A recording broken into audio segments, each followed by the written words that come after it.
YSR Congress party senior నాయకులు గన్నవరం మాజీ MLA Vallabhaneni వంశీకి ఊహించని షాక్ తగిలింది. మాచవరం పోలీస్ స్టేషన్లో సునీల్ అనేటువంటి వ్యక్తి వల్లభనేని వంశీ మీద కేసు నమోదు చేశారు. వల్లభనేని వంశీ తన అనుచరులు నా మీద దాడి చేశారు అంటూ సునీల్ ఫిర్యాదు చేయడంతో వల్లభనేని వంశీ మీద కేసు నమోదైంది. ఇప్పటికే ఒకసారి అరెస్ట్ అయి జైలుకు వెళ్ళి జైలు జీవితాన్ని గడిపి బెయిల్ మీద బయట ఉన్నటువంటి వల్లభనేని వంశీ ఈ కేసులో మరోసారి అరెస్ట్ అవ్వడం ఖాయం అనేటువంటి వాదనలు తెరమీదకి వచ్చాయి. దీని మీద మనం పూర్తి స్థాయిలో విశ్లేషణ చేసుకుందాం. ప్రస్తుతం మనతో పాటున్నారు ప్రముఖ రాజకీయ విశ్లేషకులు, ప్రముఖ సీనియర్ జర్నలిస్ట్ డివిఎస్ గారు. వారితో మాట్లాడదాం. సార్ నమస్తే. సార్ నమస్తే. సార్, ఇప్పటికే వల్లభనేని వంశీ మీద కొన్ని కేసులు అయితే నమోదయ్యాయి. ఒక కేసులో వల్లభనేని వంశీ అరెస్ట్ అయ్యి జైలుకి వెళ్ళి జైలు జీవితాన్ని గడిపి తర్వాత బెయిల్ మీద బయట ఉన్నారు. ఇప్పుడు సునీల్ అనేటువంటి వ్యక్తి ఫిర్యాదు చేయడంతో మాచవరం పోలీసులు మళ్ళీ వల్లభనేని వంశీ మీద కేసు నమోదు చేశారు. ఆయనతో పాటుగా ఆయన అనుచరుల మీద కూడా 8 మంది మీద కేసులు నమోదయ్యాయి. ఏంటి సార్, వల్లభనేని వంశీ ఈ కేసులో కూడా అరెస్ట్ అయ్యేటువంటి అవకాశం ఉందా? ఈ కేసులో అరెస్ట్ అయితే వల్లభనేని వంశీ రాజకీయ భౌతవ్యం ఏంటి అంటే ఏం చెప్తారు సార్? ఏముంది, ఇంకో 137 రోజులు జైల్లో ఉంటాడా? ఓకే. ఇప్పుడు ఆల్రెడీ ఒక 137 రోజులు జైల్లో ఉన్నట్టున్నాడు.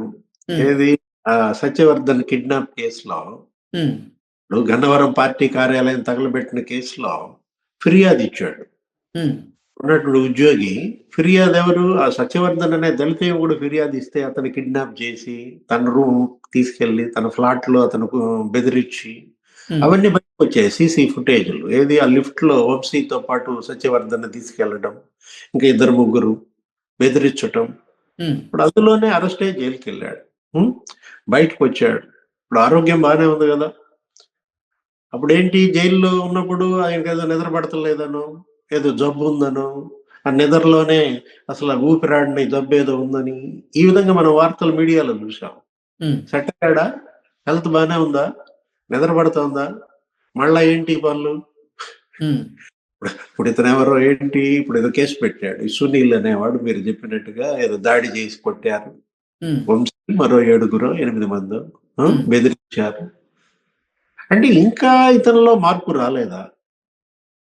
మొన్న ఏదో చూశాను, ఏదో మొన్న తాజాగా లోకేష్ బాబుకి క్లోజు, లేకపోతే ఎవరు రామ్మోహన్ నాయుడుకి క్లోజ్ ఎవరు టీడీపీ యువనేత పెళ్ళంట. ఆ పెళ్లికి ఇతను వెళ్ళాడంట. ఇది పెళ్లి కూతురు తరఫున ఏదో వెళ్ళి వాళ్ళ మీద ఇబ్బంది పెట్టాడంట. ఏంటి, ఏదో మాట వరుసకి పాప మా నియోజకవర్గంలో ఓటర్ ఏమో మరి కార్డు పంపారేమో. తెలుగుదేశం వాళ్ళు పెళ్లికి వెళ్ళి వాళ్ళందరినీ పలకరేయటం, వాళ్ళందరూ భుజాల మీద చేతులు వేయటం. రామ్మోహన్ నాయుడు దగ్గరికి కూడా వెళ్ళబోయాడంట. రామ్మోహన్ నాయుడు ఏమో మరి ఆయన సెక్యూరిటీ ఏదో దూరంగా ఆపేసినట్టున్నారు. అయినా కాదు, మనాడు లోపలికి వెళ్ళినట్టున్నాడు. ఒక ముక్తసరిగా ఏదో హలో అంటే హలో అన్నట్టున్నాడు. అంటే ఏంటి, ఏదో రకంగా తెలుగుదేశం వాళ్ళని కెలకటమా, వాళ్ళని ఇబ్బంది పెట్టడమా, లేదు వాళ్ళతో మళ్ళా సత్సంబంధాల కోసమా? ఓకే. అంటే జగన్మోహన్ రెడ్డికి భారీ షాక్ ఇచ్చి ఇప్పుడు మళ్ళీ తెలుగుదేశం వైపు చూస్తున్నారంటారా వల్లభనేని వంశీ? ఇతను చూసినా వాళ్ళు ఎందుకు చూస్తారు? వాళ్ళు చూడటల్లా. వాళ్ళ చూపుల్లో పట్టడం కోసమే పెళ్లికి వెళ్ళాడు అనుకుంటా. ఇతను చూసి వాళ్ళు ముఖం తిప్పేసుకుని వాళ్ళు పారిపోయినంత పని చేశారనమాట. ఏంటి, ఇతను మళ్ళా కళ్యాణ మండపం వదిలేసి బయటికి వెళ్ళాక అప్పుడు లోపలికి వచ్చారంట. నేను నిన్న మొన్న చూశాను. అంటే ఇప్పుడు ఒకటి, ఇప్పటికి ఎన్ని కేసులు ఉన్నాయి వంశీ పైన? ఎన్ని రోజులు జైలుకి వెళ్ళాడు? ఇప్పుడు అక్కడ అక్రమ మైనింగ్ కేసు, ఇది దగ్గర ఒక 110 టిప్పర్లు కొన్నాడని ఇతను. జగన్మోహన్ రెడ్డి సీఎంగా ఆ మట్టి అంతా దోచేశారని, అక్కడ చెరువులు, గన్నవరం నియోజకవర్గంలో ఏదో సిద్ధాంతం చెరువు లేదు ఇప్పుడు అది. అరే రూపురేఖలే మార్చిపారేశారే. చెరువునే మింగేశారంటారా? అంతే కదా. ఇప్పుడు ఆ బాపులపాడు మండలంలో మొత్తం భూములు కబ్జా, మట్టి మాఫియా. ఆ పోలవరం రైట్ కెనాల్, ఆ కాలువ అదేంటి, అక్కడ బ్రహ్మాండంగా రాళ్ళు ఉంటాయి. ఏంటి ఆ కాలువ కట్ట ఇప్పుడు అసలు కనపట్లేదండి సార్. కట్టెత్తుపోయాడా? కాలువ కట్టెత్తుపోవటం ఏంటారు నాయన? ఇప్పుడు చెరువు ఎత్తుపోవటం ఏంటి? ఒకటి, వీళ్ళు ఎటువంటి వాళ్ళు అనేది అక్కడే నీకు అర్థం అవుతుంది. మొత్తం అక్కడ ఆ కొండల్లాగా ఉన్నటువంటి అదంతా మైనింగ్ చేసి పారేసి ఆ కంకర అంతా అమ్ముకున్నాడు. ఉమ్, దగ్గర దగ్గర 28 లక్షల క్యూబిక్ మీటర్ల కంకర, ఉమ్, మరి దగ్గర దగ్గర 1,00,00,000 ఏమో మరి మట్టి, క్యూబిక్ మీటర్ల మట్టి. ఆ?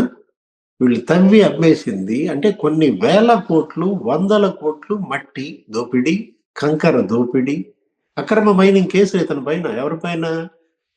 వంశీ పైన. అక్కడ ఉమ్, గుడివాడలో పడాలని చేసింది అదే. అతను ఒక 100 ఉమ్, టిప్పర్ కొనుక్కున్నాడు. అతను ఇదే పని, ఇక చెరువులు లేకపోతే కంకర మట్టి. ఆ జగనన్న ఇళ్ల కాలనీల పథకం ఉంది కదా, ఉమ్, ఏదో ఆ మెరకేయటం, ఎక్కడ పల్లం భూముల్లో వీళ్ళు పట్టాలు ఇవ్వడం, ఉమ్, మునిగిపోయే భూముల్లో దాన్ని మెరకేయటం. ఉమ్, 3,000 కోట్లు ఏమో స్కామ్. ఓకే. ఆ ఇళ్ల కాలనీల పథకం అది 10,000 కోట్ల కుంభకోణం. ఆ? అంటే ఏంటి, అక్కడ గుడివాడలో నాని ఏం చేశాడు, ఆ మెరకేయటం దగ్గర దళిత యువకులు 18 మందికి వాళ్ళ పేర్లు పెట్టేసేసి వాళ్ళ అకౌంట్లో వేయించాడు ఆ డబ్బులన్నీ గవర్నమెంట్. ఉమ్, 1,36,00,000, 1,36,00,000. ఎవరో 18 మంది వాళ్ళు ఎస్సీలు. ఉమ్, వాళ్ళకేమో మరి ఐటీ వాళ్ళు నోటీసులు పంపారు ట్యాక్స్ కట్టమని. ఉమ్, వాళ్ళు నాని దగ్గరకు వచ్చి లబ మొత్తుకుంటే మీకు డెత్ సర్టిఫికేట్ ఇప్పించేస్తా పో అన్నాడు. ఓకే. అంటే బతికున్న మనుషులకి డెత్ సర్టిఫికేట్ ఇప్పిస్తా అన్న ఆలోచన మాట అతని నోటెంబటి వచ్చిందంటే మనుషుల. ఇప్పుడు నాని ఎక్కడున్నాడు, కొడాలి నాని ఇంకో 6 నెలల తర్వాత వస్తాను అన్నట్టున్నాడు. అతను ఓకే. మంచి జోన్ లో ఉన్నాడు. ఏది, బైపాస్ సర్జరీ 6 ఉమ్, నెలలు అన్నారు. ఇప్పుడు ఇంకో 6 నెలలు, మొత్తానికి ఇంకో 6 నెలలు నడిపేటట్టున్నాడు. ఉమ్, మొన్న ఏదో వచ్చి ఏదో మామ అనిపించినట్టున్నాడు ఈ సంతకాల సేకరణలోనో దేంట్లోనో. ఉమ్. అతనేదో గుండె లేదంటే అసలు బైపాస్ టికెటే సర్జరీ. ఇవ్వనని చెప్పి జగన్మోహన్ రెడ్డి తేల్చి చెప్పినట్టుగా. జగన్మోహన్ రెడ్డి అసలు ఇప్పుడు వైకాపా నేతలతో ఫుట్బాల్ ఆడుతున్నట్టుగా, చెడుగుడు ఆడుతున్నట్టుగా రకరకాల వార్తలు చూస్తున్నాం.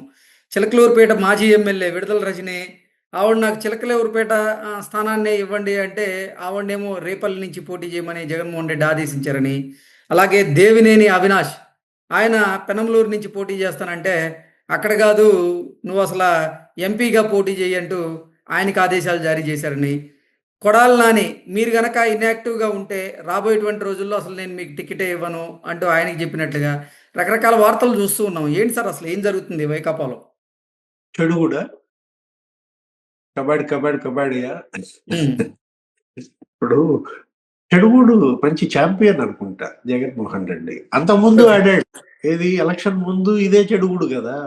ఉమ్, అప్పుడు 80 మందికి టికెట్లు మార్చి పారేశాడు. ఉమ్, నేను కుక్క నుంచోబెట్టినా గెలుస్తుందన్న ధీమా. ఉమ్, ఆ? 80 మందికి టికెట్స్ మార్చేశారయ్యా, ఇవ్వలేదు అసలు టికెట్లు. 80 మందికి మార్చి పారేశాడు. అసలు 43 మందిని అటు ఇటు షఫ్లింగ్ చేసి పారేశాడు. ఉమ్, ఏంటి, ఈ జిల్లా వాడిని తీసుకుపోయి ఆ జిల్లాలో ఇచ్చాడు. ఇప్పుడు గుంటూరు జిల్లా ఎవరు, ఉమ్, మేరుగు నాగార్జున తీసుకుపోయి ఎక్కడ పోటీ చేయమన్నాడు, అక్కడ ఏదో ప్రకాశం జిల్లాలో వేయమన్నాడు. ఆ? ఉమ్. అలా ఆ షఫ్లింగ్ ప్రకాశం చేసినందుకే జిల్లా వాడిని వైఎస్ఆర్ తీసుకొచ్చేమో. కాంగ్రెస్ పార్టీకి 11 స్థానాలు వచ్చినాయి. ఇప్పుడు మళ్ళీ అదే షఫ్లింగ్ నమ్ముకుంటున్నారా జగన్మోహన్ రెడ్డి? అంటే దేవినేని అవినాష్ని ఎక్కడేమన్నాడు ఎంపీగా, గుంటూరులోనా? ఓకే. ఎంపీగా ఏమన్నాడు అంటే, అవినాష్ పెనమలూరు టికెట్ అడుగుతున్నాడంటే విజయవాడ నుంచి పోటీ విజయవాడ చేయిస్తారేమో.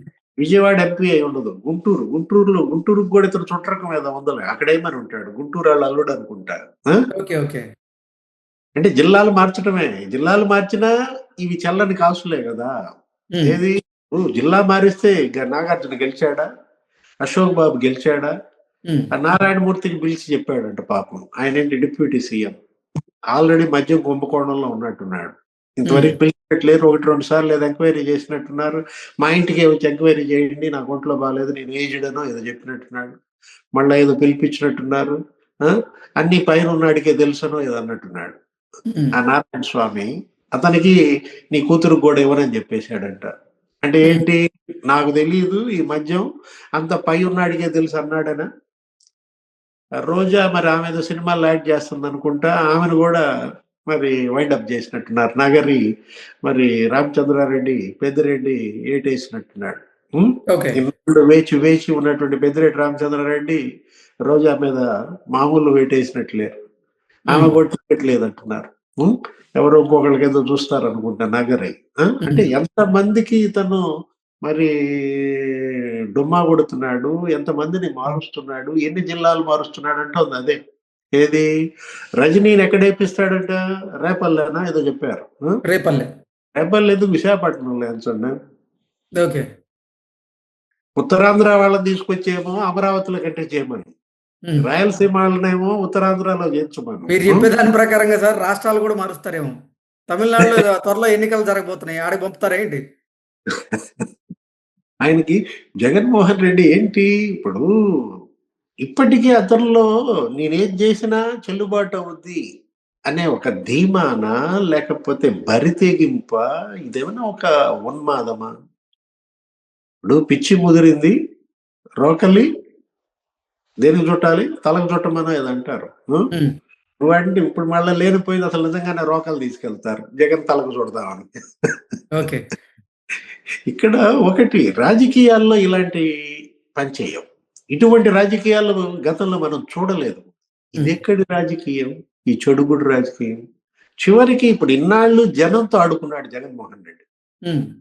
ప్రతిపక్షాలతో ఆడుకున్నాడు జగన్మోహన్ రెడ్డి. అదే తెలుగుదేశంతో, జనసేనతో, బీజేపీతో, ఉమ్. ఇటు అన్ని అన్ని సంఘాలతో ఆడుకున్నాడు. ప్రజా సంఘాలతో, ఉపాధ్యాయులతో, కార్మికులతో, స్టీల్ ప్లాంట్ కార్మికులతో, రైతులతో.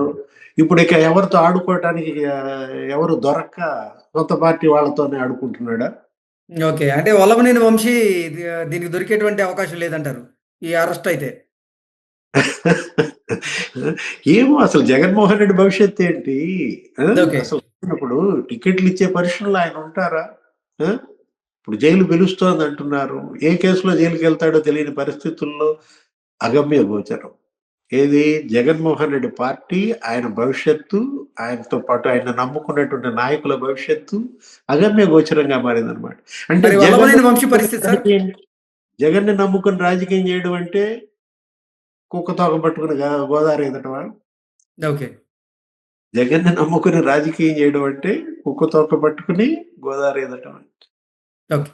Okay sir. Thank you so much.